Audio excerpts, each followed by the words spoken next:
We are back. Sooner Nation, we're here to talk today to a four-star linebacker, one that a lot of you guys have asked questions about. Hey, who is Luke Metz?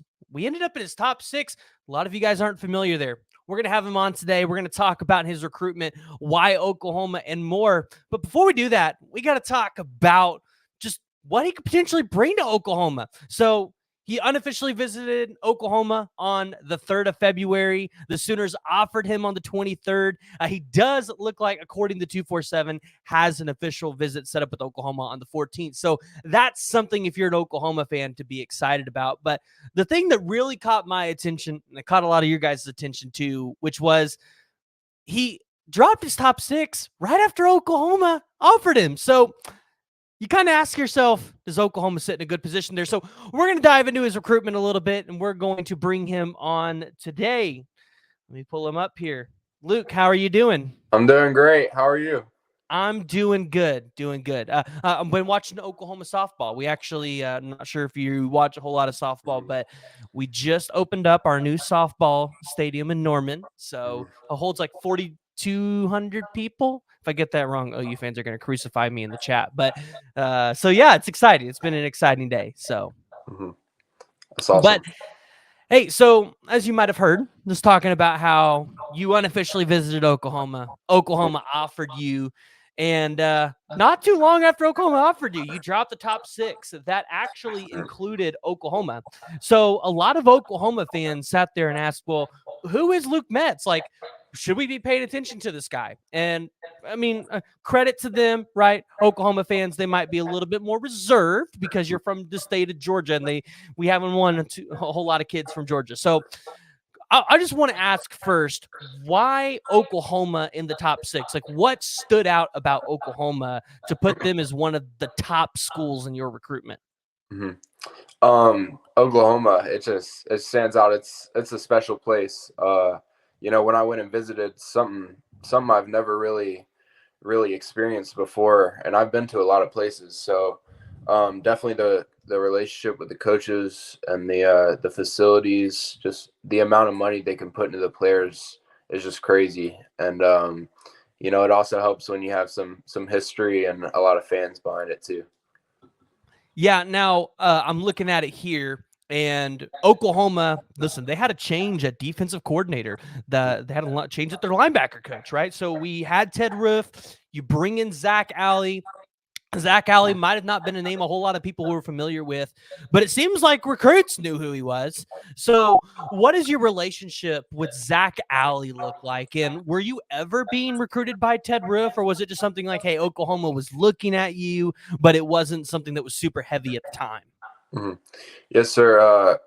Coach Roof was recruiting me, and I think they were definitely about to offer. And then, Coach Roof got out as a defensive coordinator, and then they brought Coach Alley in. And Coach Alley's he's a young guy. He's a great guy. He's basically a little Coach V. So Coach V was a mentor for him at Clemson. So it's real special, and my relationship with Coach Alley is great. He came to my school, watched my track practice, and I really relate to him real well. Yeah. Now, looking at the linebacker coaches here at Oklahoma and some of the supporting staff, right? So you have James Skalski on staff, who was a key component for Venables when he was at Clemson. So, and obviously you've alluded to the history, and I'm sure you know about Venables' history of coaching linebackers. So is there any relationships there currently standing with like a James Skalski, or was it just kind of one of those things where it was like, hey, like I had been kind of talking to Roof, and then Alley came in, and then that's where everything kind of progressed a little bit? No, it's really been the whole coaching staff. It hasn't just been Coach Alley. All the defensive guys have really been recruiting me real hard. Love to hear it.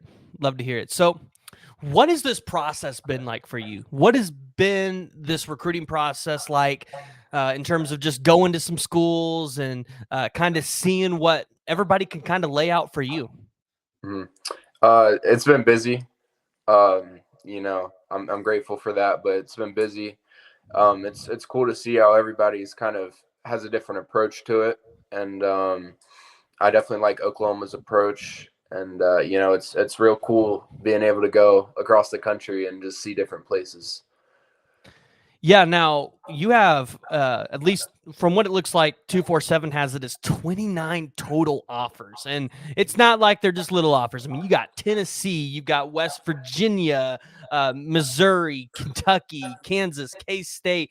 You've got the LSUs and the Ole Misses, right? Like you've got offers out there. So looking at those 29 offers, and I mean, I'm looking at it like, where's Georgia at? Like, where's some of these other schools? Um, you know, how many of these schools have you visited, and what have some of those experiences been like? I visited a lot of ACC schools so far. A lot of my big time offers came over the dead period and over winter, and so it's been awesome. Really, just getting able to talk to all these coaches, and it's hard work paying off, and it's real nice. Yeah. Now I'm looking at your top six, and so obviously, again, I'm kind of looking at it, and I'm really just scratching my head. Like, where's Georgia at? Like, you're a 4-star out of the state of Georgia. I felt like Georgia, maybe even Clemson, would be in on this recruitment, but you've got LSU and Ole Miss, which are two strong standing SEC schools. You've got Tennessee in there as well, right? And Missouri. Yes, sir. Yes, Yeah, sir. so it looks like mainly the SEC's playing a role here in this recruitment. What is as a recruit, right? And you look at the conferences, the Big 12, the SEC, ACC, right? What does playing in the SEC mean to you as a recruit? Because we've heard all the noise from everybody else, right? SEC, best in the country. What does the SEC mean to you? Mm-hmm. It's definitely it's big boy football. I came growing up. My high school, we've always played in the best competition, 7A Georgia football. So we've always been playing the top guys every week. So I don't think it's. I think it'd be different if I went in a different conference than the SEC. I think it'd be a little different because we're always used to playing the top guys, and the fans and the atmosphere. It's just playing football in the SEC it's a totally different league than anything else. Love it. Love to hear it. Now I'm looking at 247 on their timeline, and they've got 2 official visits scheduled for you. Mm-hmm. LSU and Oklahoma. Do you have any others that you're trying to get into the works? Is there any other visits or anything like that you look at you potentially want to take this year? Mm-hmm. I don't want to like spill the beans too much, but I'd say Michigan and Alabama are definitely going to be some official visits also. All right. Now, as a recruit, I got to ask you, Nick Saban retires. What was your reaction when Nick Saban retired from Alabama? The year that, well, you were supposed to be being recruited.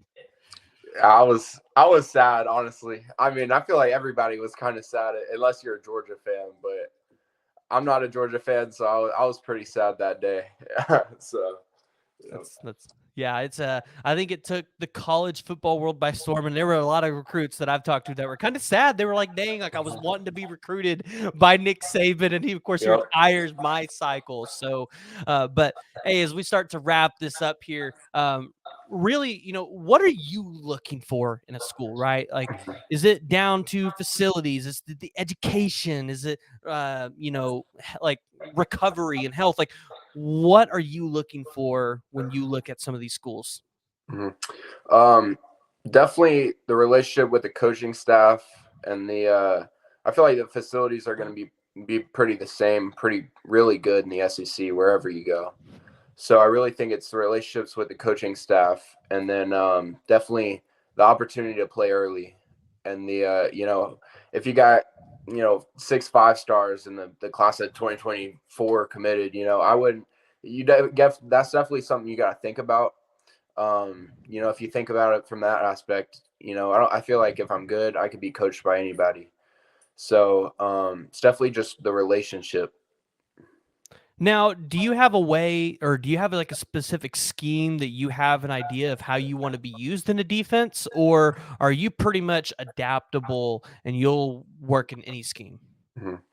I feel like I'll work in any scheme. I trust Coach V and Coach Alley, and whatever school I commit to, I'll trust them 100%. All right. And do you have a timeline of when you want to have this recruitment wrapped up? Are you looking at maybe the summer, closer to the fall time? Like, when are you looking to potentially have your recruitment wrapped up? A couple weeks ago, it was spring, and then like the next month or two, and then some of these schools started jumping in, and some of the stars and some of the bigger schools, and then Oklahoma came in there. So I think I'll take that OV and then make a decision after that. All right, sounds good. Well, hey, everybody, we got Luke Metz here, a linebacker out of Mill Creek High School in, correct me, it's Hochtown, Georgia? Houston. Yes, sir. Houston? All right. At 6'3", 210 pounds, completely dynamic linebacker. Somebody, hey, wherever he commits, he's going to make an impact. If you haven't already, make sure you do one thing. You hit that like, you hit that subscribe button, join the discussion. Let us know what your guys' comments are. Where do you guys think Luke Metz ends up committing? Hey, and YouTube wants you guys to watch one of these videos, so make sure you tune in there. All right, that should be a wrap. We should be good there.